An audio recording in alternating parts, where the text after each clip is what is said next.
Hey y'all, my name is Sa. Thank you for joining me for my second video diary episode journal. Um, I definitely appreciate you all tuning in. Don't forget to like and subscribe down below, however they do it. Um, um, I apologize for not posting any video diary series the last 2 weeks. I've had a lot going on. I had a death in the family. My grandma passed away. She'd been battling a few different things, so I'm thankful she's not in any more pain.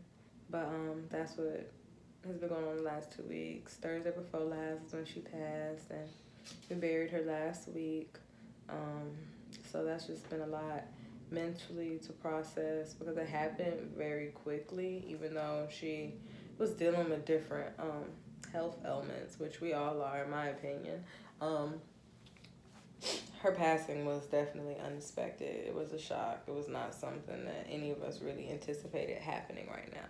So that's been a lot for me to just process. So I wasn't really in the headspace to be more vulnerable than I already was being during that time. Like, I was just very emotional. Still very emotional, but I can manage a little better now.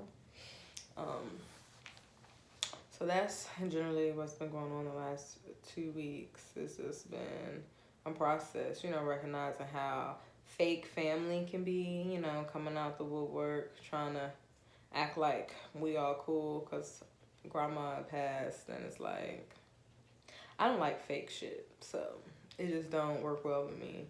And I see through a lot of that. Like, there's nothing wrong with us all being sad, but it should never take somebody passing for you to start fucking with your family. For you to be trying to see how they doing, or for you to, smile and talk to them. Like, that's weird to me. But I also understand, sometimes that's just how shit is set up. But I'm very grateful for all that I got to experience with my grandmother. Like, I'm very thankful. She was such a lovely and beautiful woman. Her spirit is just fantastic. So I'm grateful that I have her as an ancestor now. I definitely was not, still not ready for her departure. I'm not about to cry, but I feel it. But I guess I could just go into my topic. My topic that I wanted to discuss this week is about blended families and being the eldest, of course, from my perspective, because it's my video diary. That has been something, like, it's challenging being the oldest. I told you on the last video, I have 3 younger sisters, but then on my dad's side, it's 8 of us, so I am also the second oldest over there. I have an older brother, but I'm the oldest out of the girls, but that's neither here nor there. I mainly need to talk about, just being the oldest with the ones that I was raised with. And that was a process because my mom geared me to be very independent, her little helper and stuff like that, which is cool, but I feel like it stunted me in other areas and then developed me too fast in other areas. But I'm gonna just give a little background, or maybe I haven't given y'all background. I'm gonna give a little background. So I have 3 younger siblings. Me and my sister Amaku, we share the same parents, so we have the same mom and the same dad. My 2 younger siblings are Sami and Sha'ar.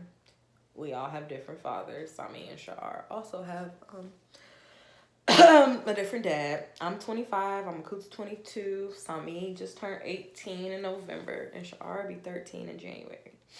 So those are like my babies. Me and Amaku's parents, so my mom and our dad, they separated before Amaku was born. And then, they just weren't together anymore. I don't think they got legally divorced till, 2000 or something like that, because they were married.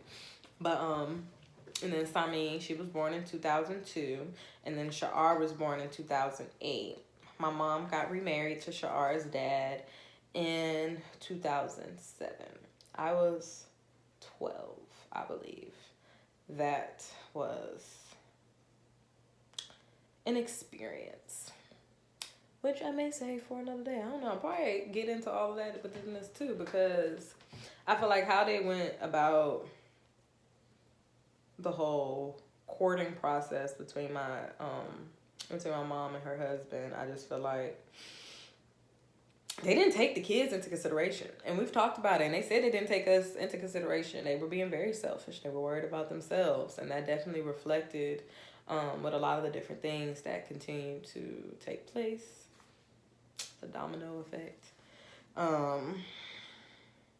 As a family, we don't use the term stepped or half. So my whole sisters, as far as I'm concerned, I don't call my stepdad. I call him Baba Askura, which is his African name, Askura. Before him and my mama got together, he was Dennis. So, but Baba means father in Swahili, I believe. So that's what I called him for most of the time I've known him. Is Baba. Excuse me. Which means father, or a respectable title to put before his name. Or any man's name. Because like my mama's friends, I would call Baba in their name or whatever like that. Or with the women, we would say Mut, M-U-T, which means mother, I believe, in Swahili. It may be a different African language, but it's definitely African.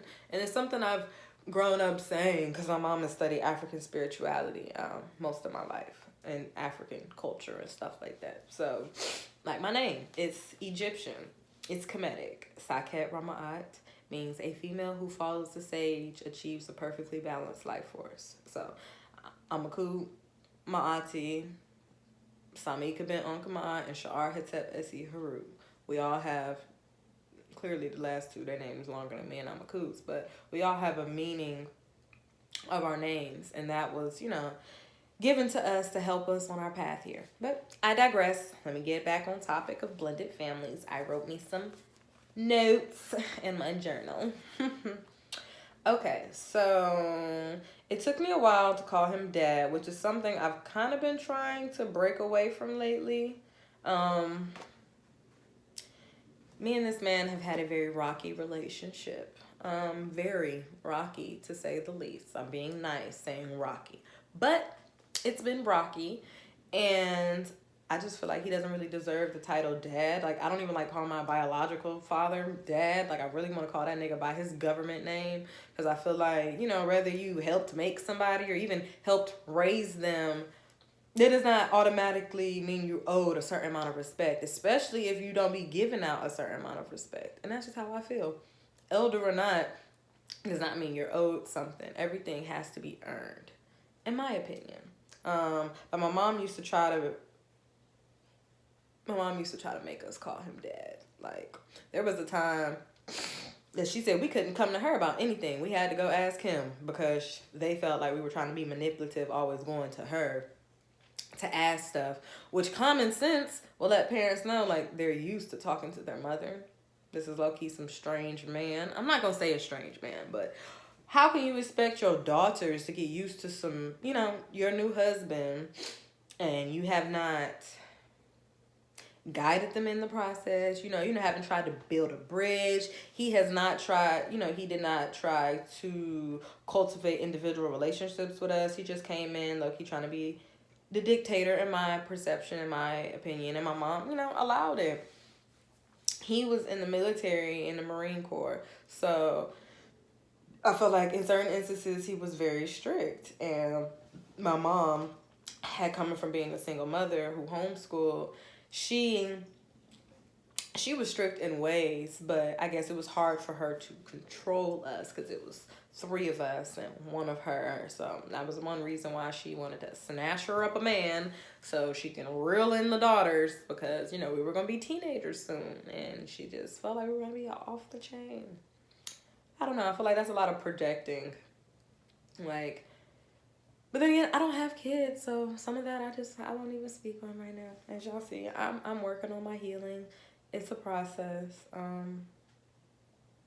It's a process. I've forgiven for a lot, but some stuff is just like it just don't make sense to me. Um, like I just my next note say in my adult days, I've been working on my healing while reflecting and working to transmute trauma. So that's just what I'm in. Like I'm recognizing and reflecting, learning that okay, these things have happened to me. They don't have to define me, even though they've made me into the person that I am. What do I like? What don't I like?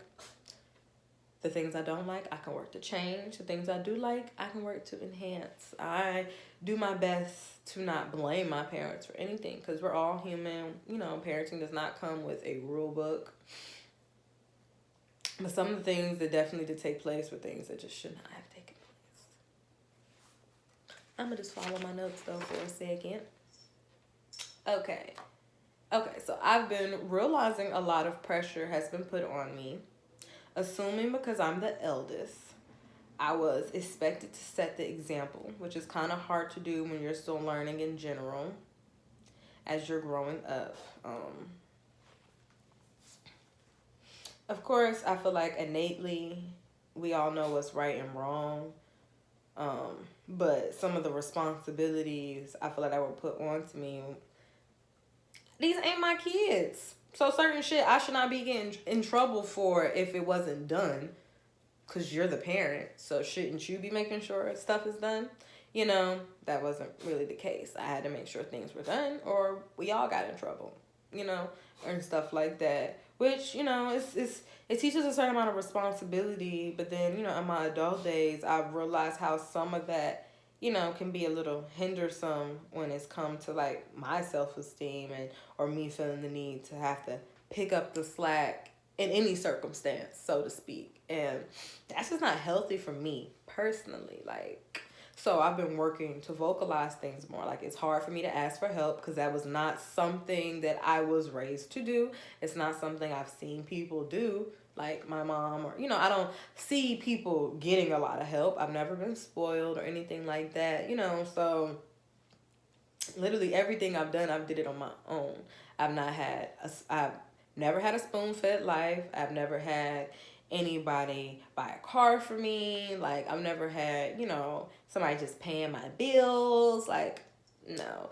I moved out at 18 and I've been on, like, I've gone back home twice, but probably a year total out of all the time that I've left. So I've been on my own since 18, generally. So I definitely know, you know, me being a Virgo has created a lot of independence in me just innately, like within my birth chart, but also how my mom cultivated her needing a little helper because she was a single mother, which I can't fault her for. I was very responsible. I'm very reliable. But balance is definitely key. And I felt like she just didn't have enough conversations with me about my self-worth and my self-value does not have to be in what I can do for others. And I feel like sometimes that has been my issue. Like I felt like I was either worthless or I felt inadequate because I was unable to contribute a certain amount of whatever to whomever in whatever situation or, you know, circumstance. And I feel like that's been detrimental to me and some of my growth, even though, you know, now I can recognize it. So it's something that I definitely am working to break the habit up. But it's not easy. And I definitely notice, you know, my mom even has that issue sometimes of, I lost my train of thought. Oops. My mom even, you know, has that issue of just trying to fix everything herself and help people even when they ain't asking for the help. And that's just draining. You know, it's very draining. It's mentally taxing and it fucks with your self-esteem. It's not something I think anybody should do. You know, if people need help, they need to ask. And we need to learn to be more vocal with what we can and cannot do. Like, and I feel like that's something it has to be cultivated as a child. Like, We shouldn't make kids do stuff they don't want to do. As in, like, don't make them give a family member a hug and kiss if that's don't want to, if that's what they don't want to do. Of course, they got to eat their vegetables. They need to clean up behind themselves. But if they don't want to go around certain people, we have to listen to that. If they feel like doing this certain thing affects them, like, listen to them. Ask them, well, why don't you want to do this? Like, I feel like dialogue is something that has been missed and not cultivated. Like, people talk at children, but have a back and forth conversation. And if you realize, okay, your why don't really make sense, explain it to them why it doesn't really make sense. Like, I can understand that, and your feelings are valid, but given these circumstances, I really do need, kids are smart. And of course you can't talk, of course a 4-year-old, you can't say, well, given these circumstances, but just, I feel like we all know how we want to be talked to, and nobody should be babied and nobody should be belittled. But reflecting on how adults have higher expectations for their children than they do themselves is a whole nother component in the square, because I feel like sometimes parents have kids so they have less work to do. But your kids weren't meant to be your slaves or your little minions. That's not what their purpose here on earth is while they're in your house. You're supposed to be getting them ready for the world. You're supposed to be helping them figure out their purpose. Why are they here? What are they good at? You're supposed to be helping to cultivate that. Then, of course, you want to raise helpful humans. You want to raise considerate humans. You want to raise compassionate humans. But those are all qualities that you want them to possess. So as you get them to possess those qualities, then, innately, they're going to want to help more. But of course, every child is different. So it's not like it's a blueprint. But it's just about, creating a balance and an understanding. And as parents, stop trying to expect your kids to do stuff that you can't even do. Like, you want your kids to stop crying, or, you yelling at them and want them to stop crying. Like, how that makes sense? If somebody yelling at you, how are you going to feel? You don't like being yelled at. You're going to be ready to fight somebody. So how can you expect different? Everything is an energy exchange. And that's something that I've had to talk to my parents about. Like, some of the expectations y'all put on us and the ways that y'all expected us to act, run a household, and all of this stuff was really y'all's shortcomings, and you wanted us to make up for them. But that's really not what we were meant to be doing. It's really frustrating coming to these realizations, because when you were a kid, all the dots didn't connect in the same ways. So, just realizing that they didn't know what the fuck they were doing. And they should have just said that. I don't know what I'm doing. Stop trying to be in control of everything. Like, I am a firm believer in, like, okay, so when it comes to consequences, I'm going to ask my kids, okay, so what kind of consequence do you think will fit the action that once they get to a certain age that I know, they got some sense, I'm going to start asking my kids what kind of consequence they think they need. If I feel like it fits the punishment, okay, we're going to go with that then. Because you picked your own punishment. I didn't do it. So, and that helps with accountability. Like, we all know there's a reaction. There's a cause and effect. So at the end of the day, that's a good way of teaching your children without you having to take control or, be the bad guy in the situation. Like, okay, so you recognize that this was wrong. So was you recognizing this was wrong? That kind of dialogue. And I feel like sometimes parents just spend too much time trying to control. And the purpose is to guide. And like I said, I know there's not a rule book. But before you have kids, you really need to work on your own shit first. And get yourself to a certain amount of balance. And then attract a partner that's also worked through their own shit first. And they have, come to a certain kind of balance. And then y'all could try to come to some kind of balance together. So that when y'all do decide to bring children into this world, you're not traumatizing them extensively, as soon as they get here. You could be more self-aware. You could be more compassionate, have a bigger and better understanding about how to navigate the waters of parenthood, which is basically what me and my partner do now. Like, we're working on those things that we know we don't want our children to see, our bad habits in these manners. So we're working on them. Like, we're working on the way we talk to each other, making sure we're not raising our voices, working on how much we cuss. That's easier said than done. We're making sure we're working on our eating habits, because we don't want our kids to be eating any dairy. We want them to have a vegan, plant-based lifestyle. So we have to be able, to cut out the fish we still eat sometimes, make sure we're not doubling back on no dairy. Like, it takes self-discipline. It takes self-awareness. It takes diligence. And it takes just calling yourself on your own shit. Like, just be real. Like, recognize, like, yeah, I fucked up and this is a flaw. Can you help me fix this flaw? Like, I feel like everybody is just so afraid of what, and people just want to stay stuck and stagnant. So I'm very grateful for the partner that I've attracted, because we both believe in progression. We both believe in, like, if this looked the same for too long, we doing something wrong. Like, we got to keep the forward momentum going, or you'll find yourself stuck and doing, stuff that just don't make sense. Forgiveness.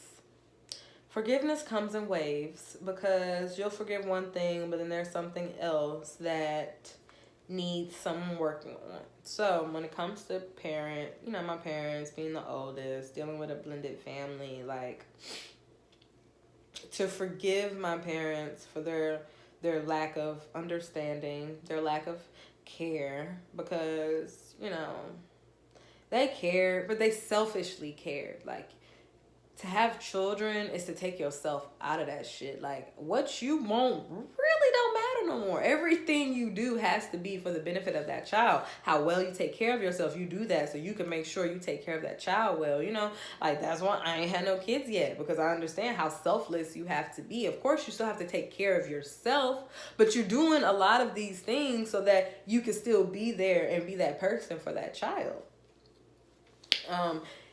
We have to normalize apologizing to everybody, including children. They're little humans. Why wouldn't they need an apology? Why wouldn't they know? Damn, like, why is it an issue letting them know, like, yeah, I messed up. I shouldn't have said that like that. I shouldn't have did that like that. And I hope you can forgive me, because I'm still learning and I'm still trying to grow myself, And I feel like that's something that has not been normalized. And we definitely, as a community, have to normalize apologizing, have to normalize accountability. Like, sometimes, especially in the Black community, a lot of times we have blinders on. You're like, oh, nope, that's happening over there in the Johnson house, so I'm just not, no. Like, and that's how abuse keeps happening, because people feel like it's not their business. If you see something wrong, you need to speak up. If you see something that's out of balance, you need to say something. I mean, of course, everybody's family and relationship dynamics are different, but what's right is right and what's wrong is wrong. And people need to stop saying, well, no, it can be right for this person and wrong for that. No, what's right is right and what's wrong is wrong. Like, of course, there are some things that you can, bounce off the spectrum, but certain shit, it's plain as day, clear as day, that this should not be going on. And I feel like, maybe I got off the topic of forgiveness, but I just feel like all of that goes into being able to forgive. Is the accountability, is the, okay, can I have a conversation with you about this, or are you still going to be dismissive? And of course, forgiveness is for ourselves, not the other person, but sometimes I need a better understanding to be able to move past stuff. And I know that's one of my hang-ups. Sometimes you ain't gonna get an understanding, you just got to let some shit go. So that's something I'm still learning. I guess that's the acceptance part of forgiveness. I have that written down too. Acceptance is the part that I haven't quite figured out. I feel as if I'm always left with more questions. So I'm a nosy. I'm pretty nosy. So I always trying to get a better understanding of something. And like I said, sometimes there's just not going to be a better understanding to get. And you just have to recognize that some people are just where they are, and there's no fixing that. And either you can fuck with them or you don't. And that's where boundaries come into play, which I talk about in my ebook. Check out my website, SaHSassy.llc.com. I wrote a book called The Toolbox, A Guide to Self-Development and Lifestyle Change. But I digress. So yeah, boundaries are definitely essential in any relationship. So I'm working on, because we have not been a boundary-filled family. So I'm working on establishing healthy boundaries with my siblings and my parents so that I don't find myself feeling uncomfortable. So I don't find myself dealing with things that I've already verbalized I don't want to deal with. So sometimes you just have to stand firm in that shit. And sometimes you have to revoke access. And that's the part that I am working through. It's like, okay, how much access is too much access? And okay, am I being dramatic with these boundaries? But ultimately, we all have to live for ourselves. I want to be comfortable, and I don't want to make anybody else feel uncomfortable. So sometimes you have to remove yourself out of spaces so that so that you don't defy anyone else's boundaries or where they're at. I don't want to go, against or prevent anybody from their lessons on what they have to learn or how they feel is right. If that's how you feel, cool. I respect that. But I'm going to go this way because just because I can respect that's how you feel does not mean I have to accept it. Does not mean I have to fuck with it. Does not mean I have to agree. I can respect that's how you feel. And I'm finna go over here and do how I feel and be in my bubble. And I'm going to respect that too. So this might have been a little heavy, this topic of blended family, my blended family, and being the eldest. I probably didn't even get like super duper deep. Y'all can ask me questions whenever. Y'all can shoot me an email, message me on Facebook, Instagram, or Twitter. I'm pretty much an open book, and I would love feedback so that I can either come back, make another video to elaborate on something, or, give me ideas for another video, or just, to connect with other people and to be able to be of a support system to one another, because I'm not the only person out there with a blended family. I know I'm not the only eldest of girls and just an older sibling in general. And sometimes we need the help of others. That's why I wanted to do this, because I don't know if I trust going to therapy anymore. And this might not be the safest place because it's public, but at the end of the day, my pool for people with some sense, it might be easier to connect with in that way, shape, or fashion. So that's why it was pretty heavy for me, because I try my best to not go off the deep end. I'm going to talk about more of my family dynamic in another video, but I was just trying to touch on some stuff without getting too deep or too personal and too fast, if that makes sense. Like, because this shit is a lot. And it's been years of, like, some of it's festering, some of it's old, some of it's, so, like, it's a lot to process. And I don't be trying to just throw up on anybody. Like, the video's almost at 30 minutes already. So it's a lot to process. And I done talked to myself this whole time. You know what I mean? So, like, it's a lot to process. But I definitely appreciate everyone listening. Please tune in next week, because I'm going to be consistent. It just was a lot going on the last 2 weeks. There's a lot going on. So please like, comment, subscribe, turn your notifications on, share this with somebody. Like I said, I want to connect with other people.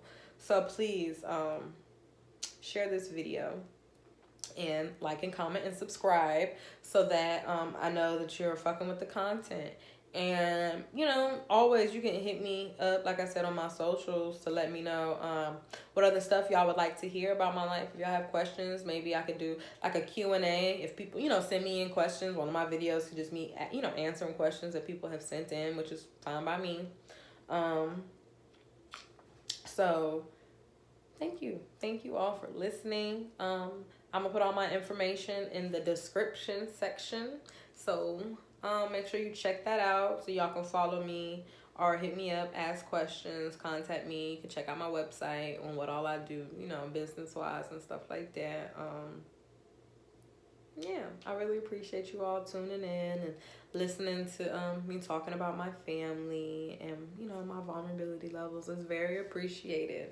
And I send everybody love, peace, and balance. I hope you all have a good rest of your week. Enjoy your holidays, because I know a lot of people celebrate those. So I hope, it's a blessed one for a lot of you. I hope it's peaceful, and I hope it's fun. Like, we need way more fun. We need more happiness. We need more peace, because there's so much going on in this world right now, and we need family. We need a strong collective energy. So if you have that, be grateful for that. Live in gratitude. And thank y'all for joining. And tune in next week to hear my next video diary series episode. Have a good day.